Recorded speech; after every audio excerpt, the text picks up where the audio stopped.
بسم اللہ الرحمن الرحیم۔ السلام علیکم ناظرین، ایرانی وزیر خارجہ عباس عراقچی پاکستان پہنچ گئے ہیں۔ Field marshal general Asim Munir اور اسحاق ڈار نے انہیں ریسیو کیا ہے۔ کیا امریکہ کے ساتھ اس بار مذاکرات ہوں گے؟ یہ ایک بہت ہی اہم سوال ہے۔ ایران کا سٹیٹمنٹ بھی اس حوالے سے آ گیا ہے۔ آج ہے ہفتے کا دن اور امریکی وفد بھی وہاں سے روانہ ہو رہا ہے۔ دو بندے وہاں سے آ رہے ہیں، ایک سٹیو وٹکاف اور دوسرا جیرڈ کیشنر، اور دونوں ہی پرو اسرائیلی ہیں، اسرائیل کو سپورٹ کرنے والے ہیں۔ پاکستان اپنی طرف سے پوری کوشش کر رہا ہے کہ امریکہ کا پیغام ہم ایران تک پہنچائے، اور ایران کو میں نے سنا ہے کہ انہوں نے دھمکیاں شمکیاں بھی دی ہیں کہ اگر آپ عرب کنٹریز کے اوپر حملہ کریں گے تو ہم بھی آپ کے اوپر حملہ کریں گے۔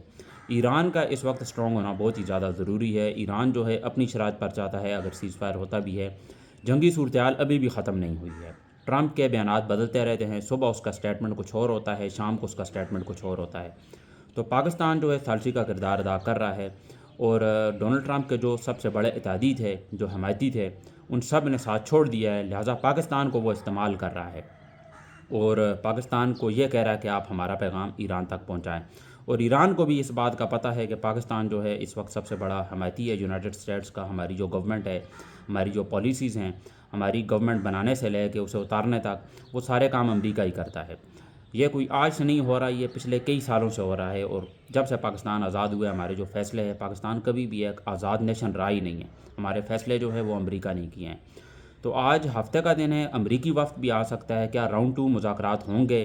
کیا ان کے آپس میں کچھ اچھی بات چیت ہو سکتی ہے؟ پاکستان کس طرح کا کردار ادا کرے گا؟ میں نے اپنے پچھلے ایک ولاگ میں آپ کو کہا تھا کہ پاکستان کے اندر پاکستان کی جو لیڈرشپ ہے اس کے اندر وہ کریڈیبلٹی نہیں ہے، پاکستان کے پاس وہ طاقت نہیں ہے کہ وہ مذاکرات کروا سکیں۔ اگر کوئی بھی کنٹری یہ ثالثی کا کردار ادا کرتا ہے، اس کے پاس وہ طاقت بھی ہونی چاہیے، اس کا کوئی اثر و رسوخ ہونا چاہیے، اس کی بات مانی جائے تاکہ۔ تو پاکستان کی بات نہ امریکہ نے ماننی ہے، نہ ایران نے ماننی ہے۔ ایران جو ہے وہ ڈٹ کے بیک فٹ پہ کبھی بھی نہیں جائے گا۔ تو ڈونلڈ ٹرمپ کے حوالے سے خبریں کافی زیادہ سوشل میڈیا پر وائرل ہو رہی تھیں اور کافی زیادہ ہلچل مچ رہی تھی کہ ڈونلڈ ٹرمپ جو ہیں وہ پاکستان آئیں گے۔ اس حوالے سے پاکستان کی میڈیا نے ابھی تک کوئی تصدیق نہیں کی ہے، بلکہ جو ٹاؤٹس ہیں ہماری اسٹیبلشمنٹ کے، انہوں نے بھی اس حوالے سے کوئی خبر سامنے وہ لیک نہیں ہوئی ہے اس حوالے سے۔ اس کی وجہ یہ ہے کہ ایک تو اسلام آباد اور راولپنڈی بند ہیں، جو ان کے قریبی لوگ ہیں وہ بھی اس وقت تنگ ہیں، کیونکہ جو اسلام آباد کے اندر رہتے ہیں، راولپنڈی کے اندر رہتے ہیں، پورا کا پورا شہر انہوں نے بند کیا ہوا ہے، لوگوں کا جینا حرام کیا ہوا ہے۔ پاکستان کی اس وقت جو عوام ہے کافی زیادہ مشکل میں ہے۔ 26 روپے پیٹرول کی قیمتوں میں اور انہوں نے اضافہ کر دیا، اور ڈیزل کی بھی۔ کہیں بھی یہ سکون سے نہیں رہنے دیں گے پاکستان کی عوام کو۔ تو راولپنڈی اور اسلام آباد اس وقت ہائی الرٹ میں ہیں، اور رات کو ہی ایرانی وفد پہنچا ہے۔ کیا جب امریکی وفد پہنچے گا اس کے بعد مذاکرات ہوں گے؟ ایران نے اپنا سٹیٹمنٹ کلیئر دے دیا ہے کہ ہمارے جو مذاکرات ہیں امریکہ کے ساتھ وہ متوقع نہیں ہیں، ہم صرف اس خطے میں امن کے لیے اور امریکہ کی جانب سے یہ جو مسلط کی گئی جنگ ہے اس کو ختم کرنے کے حوالے سے ہم پاکستانی جو آفیشلز ہیں ان سے بات کریں گے۔ یہ ایران کی سٹیٹمنٹ ہے۔ اور امریکہ کی جو سٹیٹمنٹس ہیں ان کا کوئی بھی ایک سٹیٹمنٹ تو ان کی ہوتی نہیں ہے، ان کی جو بیانیے ہیں وہ بدلتے رہتے ہیں، صبح ان کا اور ہوتا ہے۔ ڈونلڈ ٹرمپ کی ویسے بھی مقبولیت اب نہ ہونے کے برابر ہے امریکہ کے اندر بھی۔ تو وہ کوئی آپ یہ سمجھ لیں کہ وہاں پر اپنا نام بنانا چاہتے ہیں کہ کسی طرح جو ان کی کھوئی ہوئی عزت ہے، ویسے عزت بھی ان کی ہوتی ہے جن کی میں کیا ہی بتاؤں اب آپ کو، تو وہ اپنی جو کھوئی ہوئی عزت ہے اسے واپس لانا چاہتے ہیں۔ تو امریکی عوام جو ہے وہ اب اسے معاف نہیں کرے گی۔ امریکہ کی جو یوتھ ہے مور دین 70%، وہ اب سپورٹ نہیں کر رہی ڈونلڈ ٹرمپ کو۔ تو ڈونلڈ ٹرمپ اس وجہ سے کافی زیادہ پریشان ہیں، ان کے پاس اب کوئی حل نہیں ہے کہ ہم نے یہ جو جنگ چھڑی ہے اس میں کیا مقاصد حاصل کیے ہیں، کیونکہ ایک مقصد بھی حاصل نہیں ہوا۔ مین مسئلہ اس وقت جو ہے وہ ابنائے ہرمز کا ہے، اور ابنائے ہرمز کی جو سراؤنڈنگ ہے وہاں امریکہ نے بھی ناکے لگائے ہوئے ہیں۔ تو ایران نے کہا ہے کہ وہاں پر جو انہوں نے ناکے لگائے ہوئے ہیں وہ بھی یہ جنگ کا اعلان کر رہے ہیں، یہ جنگ ہی ہے پھر تو، اگر یہ وہاں سے ناکے وہاں سے ہٹاتے نہیں ہیں تو یہ ایران کی ڈیمانڈز ہیں۔ دوسرا، لبنان کے اندر جو کچھ ہو رہا ہے اس کے بعد بھی سیز فائر کی وائلیشنز بار بار ہوتی رہی ہے، لبنان کے اوپر اٹیک ہوتے رہے ہیں۔ پھر غزہ پیس آف بورڈ جو پاکستان کی گورنمنٹ نے سائن کیا ہے وہاں پر بھی لگاتار وائلیشنز ہو رہی ہیں، اور بہت ہی بڑی تعداد میں لوگوں کو انہوں نے مار دیا ہے۔ تو یہ جو جنگی صورتحال ہے اس میں جو پاکستان کردار ادا کر رہا ہے، صرف پاکستان اس کو استعمال کیا جا رہا ہے، اسلام آباد کو، پاکستان کی اسٹیبلشمنٹ کو، کیونکہ ویسے بھی جہاں پر ڈالرز ہوں گے وہاں پر پاکستانی عوام سب سے آگے ہوگی، اور پاکستانی گورنمنٹ پاکستان کی جو اسٹیبلشمنٹ ہے، تو پیسوں کے لیے یہ اپنے ماؤں بہنوں کو بھی بیچ دیں گے، پاکستان کی اسٹیبلشمنٹ اور ہمارے کرنٹ پرائم منسٹر۔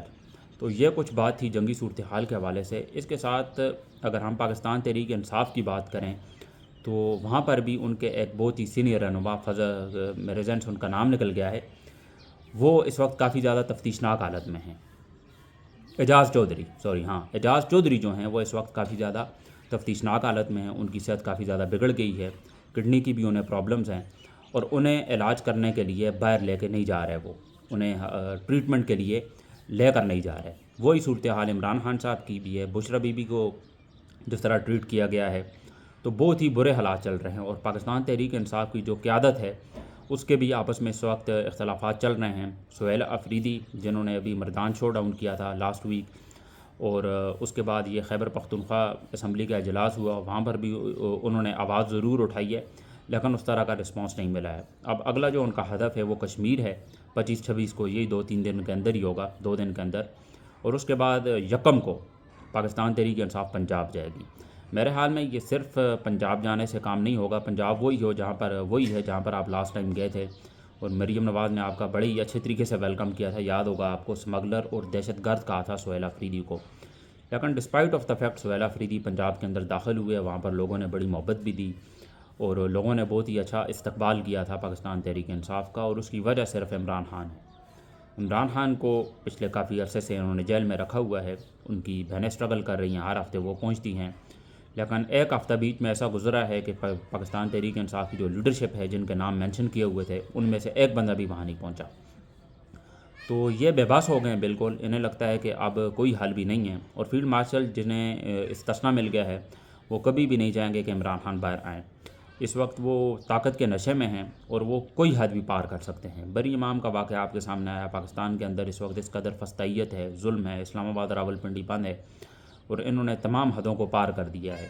ایک بندے کے اوپر FIR کر دی ہے جس نے ترنول پھاٹک کو کہہ دیا کہ یہ ابنائے حرمت ہے جو اسے بند کیا ہوا ہے، اسے گرفتار کر دیا ہے، صرف اتنی سی بات پر کہ اس نے ترنول پھاٹک کو اتنی بات کہی ہے کہ یہ ابنائے حرمت ہے۔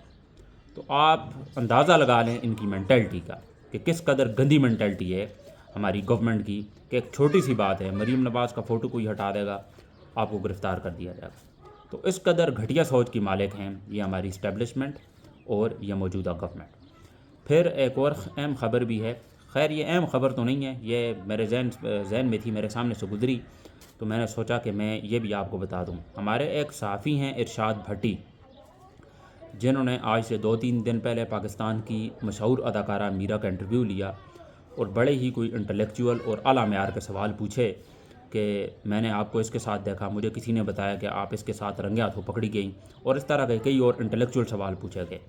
اور میں میرے حال میں سلام پیش کرنا چاہتا ہوں میرا کو، جنہوں نے وہاں پر ارشاد بھٹی کو تھپڑ نہیں لگایا۔ حالانکہ بھٹی صاحب نے بعد میں تھپڑ لگایا ہے، معذرت کی ہے کہ غلطی ہو گئی ہے مجھ سے، لیکن اس قدر گھٹیا سوال یہ کوئی پہلی بار نہیں ہے کہ بھٹی صاحب نے یہ بیڈ روم کی جو صحافت ہے یہ شروع کی ہے، اور لوگوں کو یہ مستفید کر رہے ہیں اس طرح کی اعلیٰ صحافت سے۔ ایک اور کیوٹ سے جرنلسٹ ہیں ریحان طارق، وہ ایک ٹک ٹاکر کو بلاتے ہیں وہاں پر، اور اس کے سامنے اس کی کوئی ویڈیو چلاتے ہیں، اور اس کے بعد کہتے ہیں کہ یہ جسٹیفائیڈ ہے۔ تو آپ ہوتے کون ہیں یہ سوال پوچھنے والے؟ آپ کو ذرا بھی شرم نہیں آتی؟ کس طرح کی گھٹیا صحافت آپ کر رہے ہیں؟ پہلے یہ لفافے دیتے تھے، میں اگر 70-80 کی بات کروں اس وقت لفافے ہوتے تھے، آج کل یوٹیوب ہے جو انہیں ڈالرز پے کرتا ہے۔ تو ڈالرز کے لیے، پیسوں کے لیے یہ ہر حد کو پار کریں گے، ویوز کے لیے۔ تو اس طرح کی صحافت اس وقت چل رہی ہے پاکستان کے اندر، کچھ ٹاؤٹس ہیں، بکے ہوئے ہیں سب کے ساتھ۔ تو یہ سوسائٹی کو آپ کیا میسج دینا چاہ رہے ہیں؟ اتنے کوئی گھٹیا قسم کے آپ سوال کر رہے ہیں، بعد میں آپ معافی بھی مانگ لیتے ہیں۔ آپ سوال اس طرح کے نہ کریں، آپ کسی بندے کی جو ہے بیڈ روم لائف جو ہے، اس کے جو پرسنل ایشوز ہیں اسے ڈسکس کر رہے ہیں اس کے سامنے ہی۔ تو یہ گھٹیا جو صحافت ہے اسے آپ چھوڑیں۔ پاکستان کے اندر اور بہت ہی بڑے بڑے ایشوز ہیں۔ پاکستان کی اس وقت اکانومی بالکل ڈاؤن چل رہی ہے، پاکستان کے اس وقت معاشی حالات بہت ہی زیادہ برے ہیں، پاکستان کے اندر مہنگائی اس قدر زیادہ ہے، غریب آدمی کے اوپر ظلم ہو رہا ہے، اس حوالے سے آپ بات نہیں کر رہے۔ یہ آپ کو بس ایک ملا ہے پاکستان کی ایک اداکارہ کا، آپ انٹرویو لے رہے ہیں، اور اس نے پھر بھی میرے حال میں بڑے دل کا انہوں نے شو کیا ہے، ظرف شو کیا ہے کہ تھپڑ نہیں لگایا ارشاد بھٹی کو، اور وہ وہاں سے چلی گئی ہیں اس کے بعد۔ تو یہ کچھ ڈیولپمنٹس تھیں جو میں نے آپ کے سامنے رکھی۔ امید ہے کہ آج کا ولاگ آپ کو پسند آیا ہوگا۔ آپ سے ریکویسٹ ہے آپ نے ابھی تک چینل کو سبسکرائب نہیں کیا ہے تو سبسکرائب ضرور کر لیں اور ویڈیو کو لائک کرنا نہ بھولیے گا۔ ملتے ہیں آپ سے انشاءاللہ اگلے ولاگ میں، مجھے دیجیے اجازت، اللہ حافظ۔